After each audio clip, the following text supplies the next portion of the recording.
الله تعالی دې له شرافت ورکړي، لکه څرنګه چې الله تعالی مې د رمضان لا په ټول کال کې شرافت ورکړي، دا رنګ الله تعالی په ورځو کې ورځ د جمعې له شرافت ورکړي، په کتابونو کې قرآن عظیم نه شرافت ورکړي، په شپو کې د لیلة القدر شپې له الله تعالی شرافت ورکړي، او په اوبو کې الله تعالی د اب زمزم اوبو له شرافت ورکړي، په غرونو کې الله تعالی جبل قاف القرآن المجید تذکره په قرآن کې موجوده ده. نو دا میاشت د رمضان ده.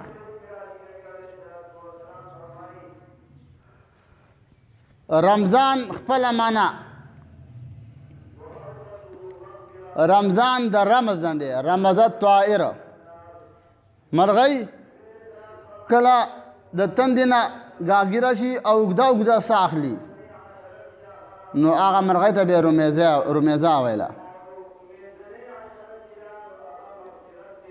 او یا د رمضان خپل معنا کتابونه لیکي، رمز معنا حرقه، سیزل.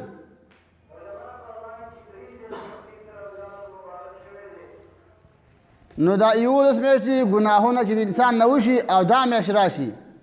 نو د 11 میاشتو ګناهونه الله تعالی وسیږي. نو د رب خپل معنا یو راځي تفتش، د اور د تیزوالی نه دې ته رمز وایي. او یو روجه ده، صوم.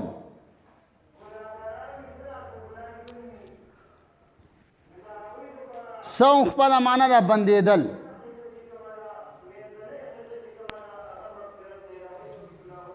سورة مریم کې الله تعالی فرمایي نظرت للرحمن صوما انی نظرت للرحمن صوما. مریم بی بارک چې کله خلق رال تپوس یې کو، نو دا وایي ما الله تعالی د پاره نظر کړی دی چې زه به خبرې نه کوم. نو صوم معنا بندېدل. نو روجې ته روجه ځکه وایي چې دا انسان به بندېږي د تمام حلالو کارونو نه، لکه حلال خوراک دی که نه، نورې خبرې دي، او د ناروا کارونو بندېږي، نو دې ته صوم وایي. روجه دې ته وایي چې د روجې کوم خپله معنا ده، د لغتو کتابونه لیکي، نو د روجې معنا دی بندېدل. نو انسان اعضا، اندامونه، سترګې، لاسونه، د تمام اعضا به څه شي؟ بندېږي. دې ته روجه وایي.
هغه ته د الله رسول نو ویلي مسجد نبوي ته یوه لار راغلې وه د زنانهو لار وه د الله رسول ویلي په دې لار دا د زنانهو لار ده په دې لار باندې مه راځئ دا د زنانهو لار عبدالله بن مسعود تر مرګه پورې په هغه لار باندې راندلې نو ځکه د الله تعالی نبي ته ویل چې دا روژه نیسه دې په شان ښه شی نشته نو فکان لا یرا فی بیته نار نهارا الا نزل بهم الزیف او ابو امامه دا خبره واورېدله د ورځې به د هغه په کور کې اور نه بلېده ویل ما ته د الله نبي ویلي که د جنت سودا کې نو روژه نیسه ویل ایسه مې روژه شروع کړه نو د ورځې به چې کله د هغه په کور کې اور پورته شو لږې نو چا به ویل چې میلمه راغلی دی عایشه بیبي نفلي روژه نیولې وه والماء یروش علیها چا پې اوبه شیندلې بیا یې ورته ویل چې نفلي روژه دې نیولې ده خلک در باندې اوبه شیندي مې نیسه ویل اجر یې ډېر دی حدیث کې راځي لکل شیء زکات و زکات جسد یا صیام په هر څه کې زکات شته دا کومه ونه چې میوه نه کوي په دې کې هم زکات شته روژه دا یو اهم عبادت دی او الله تعالی ته په تمام عبادتونو کې بهترین عبادت څه دی رمضان روزي نیول ځکه د الله نبی فرمایي چې کله اول ورځ رمضان راشي فنظر الله الیهم الله تعالی دې خلکو ته وګوري د رحمت په نظر خو د روزي برکات او انوارات کتابونه لیکي د 15 نه مخکې 15 چې دغه وخت نه شروع کیږي لکه څنګه جانمر راوخیږي د انمر نه لږ ساعت مخکې دا رڼا راځي مجدد الفسانی لیکي نو د انمر چې را پورته کیږي دا رڼا تیزیږي د روزي د 15 نه 15 ورځې چې تېره شي نو د روزي انوارات او برکات را تیزیږي بیا د روزي نه 2 ورځې او 3 ورځې مخکې یو ورځ مخکې د روزي دا نور ښه تیز شي لکه تاسو که لیدلي بعضې خلک وایي دا ورځ چې ده لکه د روژې ښځې وایي سړی نه وایي ښه د ښځو کتاب په دې کې لږ تیز دی دا زمانه ښځې وایي دا ورځ چې ده لکه د روژې ولې د هغه د روژې خوشبي د روژې رونقه د روژې انوار دا په ښځه ولګېده په سړي خو نه لګي ټوله د دروغ وایي سړی روژه نه نیسي نو چې شی دې څکلی نه وي نو تاله به څه مزه درکړي نو ښځې وایي چې دا ورځ داسې ده لکه د روژې ولې د روژې هغه نورو ښځو ته زر منتقل کېږي او بیا بله مسله دا ده ښځه غریب ټوله ورځ دا پخلی کوي که نه سړی خو ودی 15 غنټې خوب کوي زیات نه کوي که نه ودی نو بیا په دې کې مالګه شته دی او په دې کې نشته دی دا اچار دی او دا مچار دی او دا غټه جاخه ده نو بیا هلته خو 15 ډالۍ نسواره شي که نه وایي زما دماغ کار نه کوي په دې کې مالګه شته په خدای دې مالګه په خپله راواله که نه مالګه ته نه شي راخیستلی روژه تا هم نیولي روژه زنانه هم نیولي ستا په روژه په هغې کې څه فرق دی هغه ټوله ورځ په تناله کې به ته لاس وي مړه ته یو ورځ ډوډۍ پخې کړه او ستا مې ډوډۍ به پخې ته یو ورځ څپیا که وتپه دې څپیا که به تپي لکه ښه دی چې تپي انصاف پکار دی ښه انصاف ښه شی دی ځکه د الله نبي وایي کور له داسې شی راوړل چې ښځو ته پې سهولت میلاویږي دا صدقه ده دا مکمله صدقه ده نو د الله نبي اول مې د رمضان اول شپه چې راشي نو الله تعالی دې خلکو ته وګوري فاذا نظر الله الیهم لم يعذبهم ابدا الله چې کله ورته وکتل الله بیا عذاب نه ورکوم دویم وتستغفر لهم الملائکه د دې دپاره فرشتې د مغفرت دعاګانې کوي په میاشت رمضان کې او د روژهدار کتابونه لیکي خوب عبادت دی خوب روژهدار چې کله حدیث کې راځي یخرجون من قبورهم کله چې دا روژهدار په ورځ د قیامت د خود قبر نه راپاڅېږي او رواني فیخرجون من افائهم ریح کالمسک نو د دې روژهدار د خولې نه به د مشکو په شان د بي رواني او فیعرفون به دا روژهدار به په دې سره پېژندلی شي چې چا په دنیا کې روژه نیولې ده د هغه د خولې نه به بوی ځي د مشکو چا چې نه ده نیولې نه به تېځي هلته هم الله د هغه قدر کوي فیؤتی بالمواعظ والاباریق الله به وایي دوی له دسترخوانونه راوړئ والاباریق جیګونه ول راوړي جیګ روژه نیولې د روژې قدر د الله سره دی نو به دې ته به یې وویل شي تاسو خوراک کوئ تاکلوا مما تاسو خوراک کوئ چې کله فقد جعتم حين شبع الناس په دنیا کې به خلکو خوراک کوو تاسو به روژه نیوله الله وایي اوس تاسو خوراک کوئ واشربوا حين شرب الناس وعطشتم اوس اوبس کوئ او چې کله به تاسو خلکو په روژه نیوله په دنیا کې خلکو به وبس کړي او تاسو به روژه وئ. واستریحوا فقد تعبتم حين استراح الناس. اوس آرام مه کوئ، آرام. په روژه کې تکلیف ډېر که نه، ځکه چې ختم دی او تراویح دی. تراویح هم داسې شوي دي چې انشاءالله ختمېدو ته نږدې دي، ځکه چې په 13 منټه کې تراویح دي. پېښور کې یو ملا او راکټ ملا به ته هغه په 15 منټه کې 1400 رکعات تراویح کولې. خلک هم د حیا نه خلاص دی که نه. کوم ځای کې تراویح لنډې کېږي مې کوه، سر یې مه کوه، سنت دې مې کوه که نه. په تراویح په دې میاشت کې په یو سجده باندې 1.5 زر نیکۍ دي، 1.5 زر نیکۍ. نو درز او درود پته نه لګي ښه. د قیام د جلسې د امام غزالي احیاء علوم کې لیکلي دي د مانځه طریقه امام غزالي ښودلې ده چې الله اکبر دې وکړو نو بیا به صبر کوې، وروسته به سبحان دغه شروع کوې، ثنا شروع کوې. هر رکنه دغه دې وکړله رکوع نو قومي ته به لږ انتظار کوې. هر رکن سلام دې وګرځاو